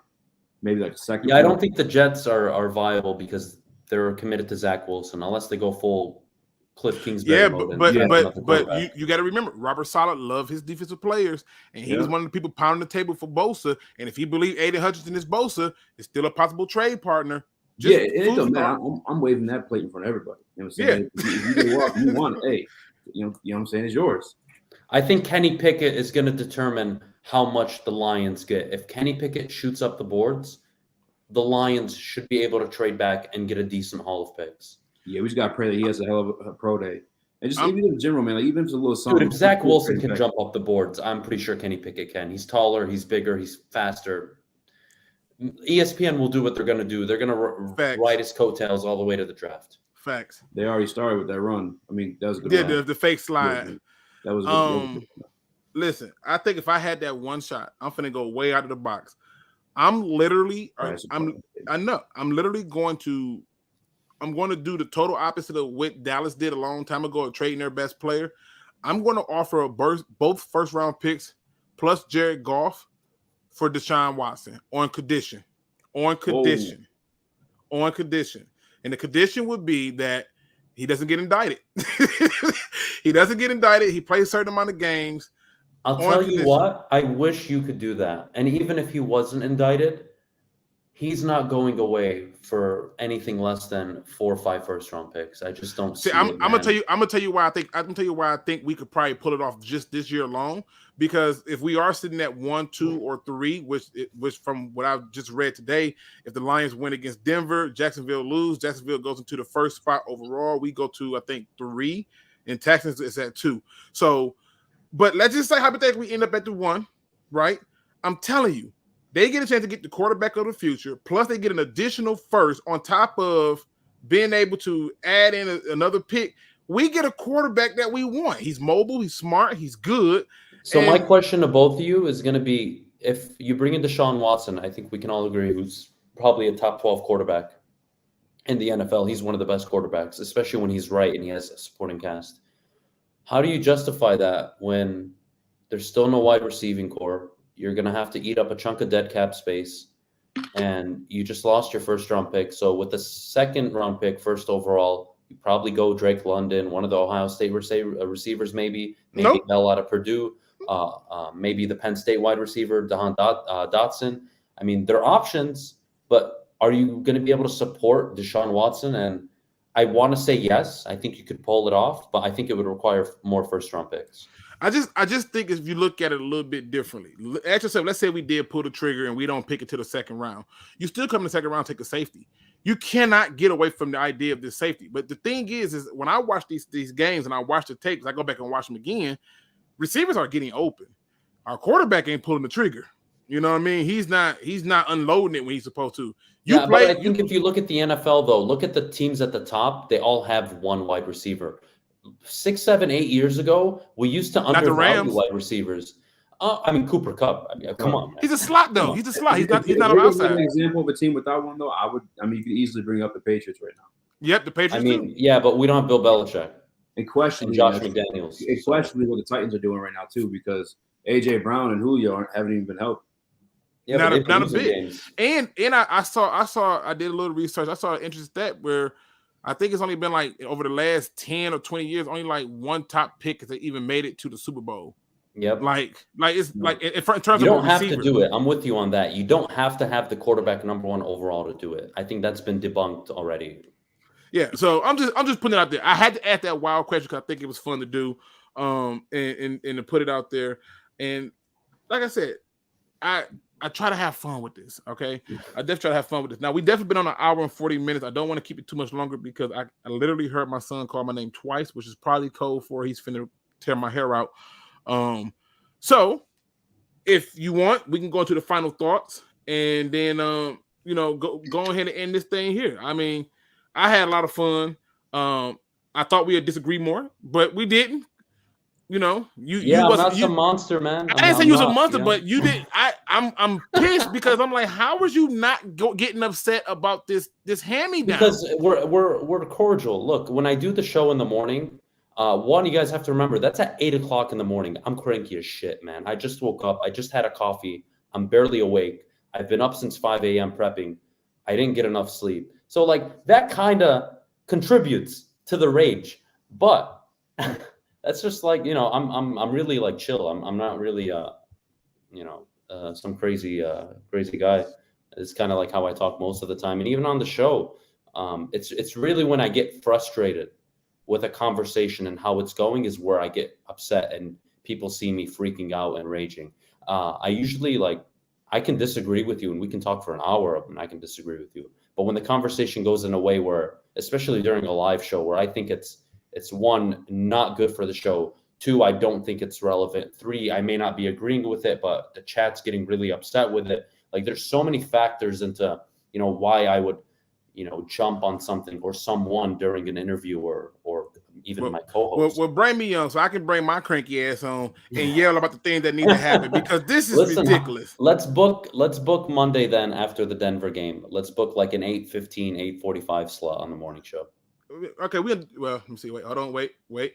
I'll tell you what, after the show, we'll talk about I may or may not be in somebody's quarters. That's where I'm going to use. Well, listen, man. I really, really appreciate you inviting me on. Easy, thanks for making the connect. I am more than happy to come on anytime you guys ask. So I'm pretty available. Outside of the morning show. Give the people their final thought, man. You got to tell them, about, Woodward Sports, obviously, like they didn't know. Yeah, look, Woodward Sports it's really new media. We're trying to become Detroit's all-digital sports network, your go-to place for collegiate, high school, professional sports, different opinions. We're going to have people that you're going to agree with. We're going to have people that you just, like me, probably don't agree with most of the time. And I think that's a beautiful thing. Our content is all free. And what I mean by that, not from a pricing standpoint, but from a consumption standpoint, nobody is robbing you. There's no such thing as, I want to say, people are fixing topics. They're fixing conversations. We're fixing debates. It's not like some of these shows on TV that you guys know very well where they go in and I'm picking this side because I have to, and I have to stick to it, even though I look like an idiot doing it. That's something we don't do. And I really take pride in. And I know Easy's been on some shows and he's done the same thing. He knows firsthand our shows are genuine. They're authentic. Nobody has control over them outside of the talent. And I think that's a real beautiful thing. So that's what Woodward Sports is. We want to be in the communities. We want to get involved. We're doing Stuff a Studio. If you guys haven't heard of it, essentially we raise a bunch of toys for children at C.S. Mott's Children's Hospital. Last year we raised over $70,000 worth of toys that we were able to donate, which was amazing. And we hope to go over 100,000 this year. So we're doing some community things. We want to be a help in the community. We want to be involved, and we want to talk sports at the end of the day. Yeah, I mean, listen, I'm gonna let Easy give his final thoughts. Y'all know who Easy is. I do gotta ask you this one question really quick, Adam, because this is very important for me. Easy said he could beat Bruce Lee. You buying that? No, that's a bunch of bullshit. I love Easy, but man, I never got to go on air and publicly talk about this because I wasn't even part of a show at the time. But man, look, man, look. If Easy got into the ground, he would make Bruce Lee eat his balls. But look, man, I don't see it, man. I don't see it. And it's not a knock on Easy. I'm just not that guy that walks around and says, yeah, I'll kick his ass. Even if I was as big as Easy and I took all the classes that Easy takes, I'm not gonna walk around and say yeah, I'll kick whoop Bruce Lee's ass. No, I mean, that's not my style, man. I mean, he's convinced too. I'm not that guy. I'm just saying. Oh, he's convinced. He is fucking hell bent on it. Easy would take out a mortgage. Easy would take out a mortgage on his family home and bet money on himself. Yeah, he would beat Bruce Lee. I believe it. Bruce would. Whether I agree with him or not, I fucking respect the shit out of that. What's going on, Easy? I know you got to respond. I had to do it. No, for sure. Hey, look, I'll just say this. The last time Adam bet against me in combat, I did lose money. It did go. Thank God we were partners with MyBookie on that because that would have been bad. I didn't look, man. I didn't know you were gonna sit on the fucking ground and do nothing. And just sit there company. Nobody told me what was gonna happen. I thought you guys were gonna go at it standing up. The one who got the worst was Mikey. What's your final thoughts, Easy, man? You know I love you. I had to have a little fun with I'm glad you guys got together, man. This was a much needed thing. I wish it had happened sooner. Adam got upset with me earlier in the week. We're smooth now. Stop it. What happens inside of Woodward stays inside of Woodward. There's no such thing as a perfect person or a perfect place, man. We do our best. We're gonna butt heads every once in a while, and look, at the end of the day, Easy works there, and if you told me to pick between Easy or anybody else, I'm going to take Easy's side because he works his ass off there. He's a hardworking person. He's loyal. He doesn't hurt anybody. So, I can disagree with him on a million things, but what I refuse to do is, throw people under a bus. I just don't do it. Look, we worked hard to get the work environment we have at Woodward. Easy can attest to it. There's a lot of people that are happy there. It's free. It's an open environment. People are allowed to make mistakes. They're allowed to try new things. So when it comes to that, I'm not going to say a word. I'm all game for everybody. All right, man. That's what's up. I'm glad you guys came. All right, guys. Thanks so much for having me. Anytime you guys want to hit me up, let me know. I'll make time. It was really a pleasure, and I'm glad I got to meet a few people from the chat and see them in person. 100%. Y'all know me. I can't end the show unless we do it on a positive note. And today I got a good positive quote, and it comes from one of my favorite people of all time, somebody who I think is very inspiring. He's very underrated. Nobody knows how much of a philosopher he is. I'm talking about one Mr. SpongeBob SquarePants. That's right, people. SpongeBob SquarePants. He comes with a beautiful quote. He says, "You will never know the true value of moments until it becomes a memory." Y'all are not living in the moment, people. Y'all have not figured out how to just accept the moment. It ain't always got to be good. It ain't always going to be clean and rosy and peachy, but embrace the moment. You see, the moment is what makes life special. That memory, that second, that hour, that simple thing that you didn't know was going to be funny, that made you laugh for years on end, is simply life's way of telling you you are alive. Take in the moment, embrace the moment. And once you finally hone in on that small detail, laugh and love. And with that being said, ladies and gentlemen, that is our show for today. And as always, don't be